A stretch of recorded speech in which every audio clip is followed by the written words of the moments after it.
Olá, querido aluno da IP Governador Valdemar Alcântara, sou a professora Viviane, de língua portuguesa, e hoje eu vim falar especialmente com os alunos do primeiro ano, certo?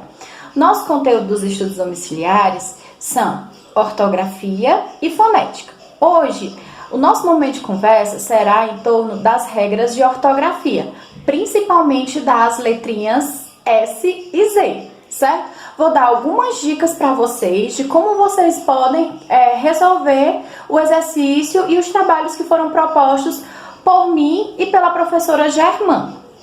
Nós vamos hoje falar sobre o uso das letras S e Z, certo? Então, a primeira regra que vocês têm que aprender é a seguinte: quando a palavra indicar nacionalidade, origem ou permanência. No caso aqui, nós temos um adjetivo pato, francês, ele está flexionado no masculino. Então, quando a gente vai passar o masculino para o feminino, como a palavra francês indica nacionalidade e no seu próprio radical tem a letra S, o feminino também teremos a letra S. Então, observe, da mesma forma, a palavra camponês, o substantivo camponês. Camponês, na sua formação, tem a letra S. Quando nós passamos a palavra camponês do masculino para o feminino, nós também iremos utilizar a letra S. Então, essa é a primeira regra. A palavra indicou nacionalidade, origem ou permanência, a escrita vai ser com a letra S. Outra regrinha é quando os verbos derivados das palavras com S na última sílaba, certo? O que é isso? É quando eu formar verbos a partir de uma outra palavra. E essa outra palavra pode ser, por exemplo, um substantivo. Então, nós temos aqui a palavra, o substantivo análise. Análise, observem aqui pela regra, né? Tem o S na última sílaba. Como temos o S na última sílaba, o verbo formado também tem que ter o S, possivelmente já na última sílaba também. Então, substantivo análise, eu formei o verbo analisar. Observem, S na última sílaba, analisar, S na última sílaba. A mesma forma é catálise. Catálise, nós vamos ter o S também na última sílaba, formando o verbo catalisar com o S também na última sílaba. Então, dando continuidade às três últimas regras sobre o uso do S, eu tenho uma dica para vocês. Procurem sempre consultar um dicionário, certo? E outra dica, leiam. A leitura faz com que nós também memorizamos mais rapidamente a escrita das palavras. Então, as dúvidas do S e do Z possivelmente sempre continuarão, mas se você for um bom leitor, com certeza você com o tempo vai conseguir já fixar melhor muitas palavras, certo? Então, dando continuidade às três últimas regras, nós temos aqui o uso da letra S após ditongos. Um detalhe: quando o S vier após ditongos, ele vai ter um som de Z, certo? Então, todas as vezes que você estiver na dúvida se é S ou Z, observe se antes deste S ou antes deste Z vem um ditongo. Só para lembrar vocês, ditongo é o encontro de duas vogais que não se separam mesmo na separação das sílabas. Lembram das nossas últimas aulas? Então, observem que aqui na palavra lousa, nós vamos ter um ditongo, ou, e logo após, então, pela regra, vocês vão escrever a letra S.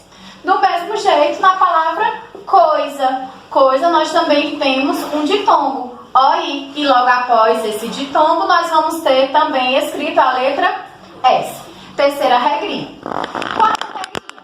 Na formação dos verbos por e os seus derivados, porque vocês sabem que o verbo por ele tem alguns derivados, e também do verbo querer, a formação, né, quando vocês forem conjugar esses verbos, a conjugação desses verbos será também escrito com a letra S, tá certo?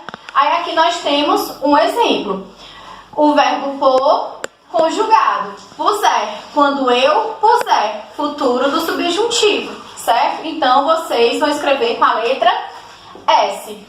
E também futuro, desculpem, imperfeito do subjuntivo. Se eu pusesse. Também escrito com a letra S.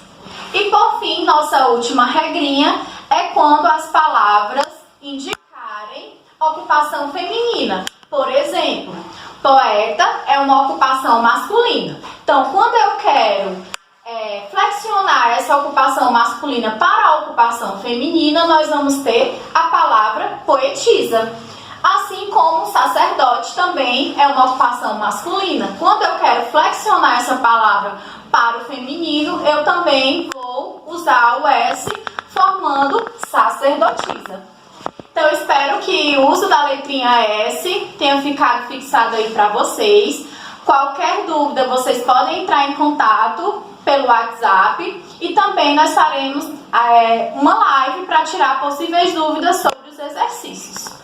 Até daqui a pouco com o uso da letrinha Z. Dando continuidade ao estudo da ortografia, nós vamos ter agora a aplicação da letra Z. Primeira regrinha, substantivos abstratos formados de adjetivos. Eu tenho dois exemplos aqui. O adjetivo rápido, que forma o substantivo abstrato rapidez. Então, observem.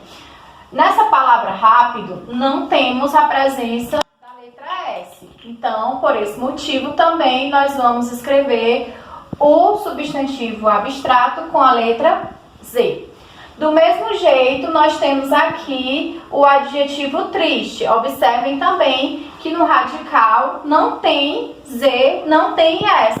Então, você também vai formar o substantivo abstrato escrito com a letra Z. Segunda regra, lembram que lá no uso do S, quando o S aparecesse na última sílaba da palavra, você iria escrever, formar o verbo com S? Aqui, observem que quando os verbos forem derivados de uma palavra que não tem S na sua última sílaba, você vai escrever esse verbo com a letra Z. Por exemplo, a palavra sinal. Observe que a palavra sinal tem S, mas é lá na primeira sílaba, não é na última sílaba. Então, nós vamos escrever o verbo, formar o verbo, sinalizar com a letra Z. Assim também como na palavra ágil. Ágil não tem S e não tem Z. Por esse motivo, o verbo formado a partir de ágil vai ser o verbo agilizar, que também será com Z. Então, para finalizarmos nossa aula, a última regra e uma das mais importantes que vocês têm que ter muito cuidado ao empregar o S ou o Z. No caso, é a homofonia do S e do Z. Algumas palavras da língua portuguesa, elas são homônimas. Elas têm escrita parecida, elas têm a pronúncia parecida, mas o significado ele é diferente, tá? Então, prestem atenção a essas seis palavras, esses três pares de palavras que eu coloquei aqui para a gente falar sobre a homofonia. Nós temos aqui o exemplo de cozer com S e cozer com Z. Quando você escrever cozer com S, isso quer dizer que no contexto do texto, o cozer vai ter o sentido de costurar. Se você escrever com Z, o significado da palavra no contexto vai ser cozinhar. Também percebo em algumas redes sociais a dificuldade que as pessoas têm em empregar o traz com Z e o traz com S. Lembre-se sempre que traz com Z vem do verbo trazer e traz com S significa traseira, algo que está atrás. E por fim, nós temos aqui as palavras concerto com C e concerto com S. Se você empregar concerto com C diante de um contexto em que ele não pode ser inserido, isso aí a gente vai dizer que você está cometendo um erro de ortografia, certo? Porque concerto com C é musical, é uma peça musical. E concerto com S é do verbo consertar. Então, eu espero que com essas diquinhas de ortografia vocês consigam realizar as atividades e os trabalhos.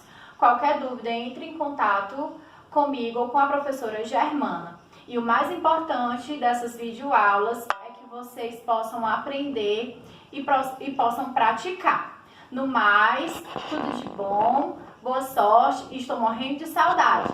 E nessa quarentena, fiquem em casa. Um beijo e até logo!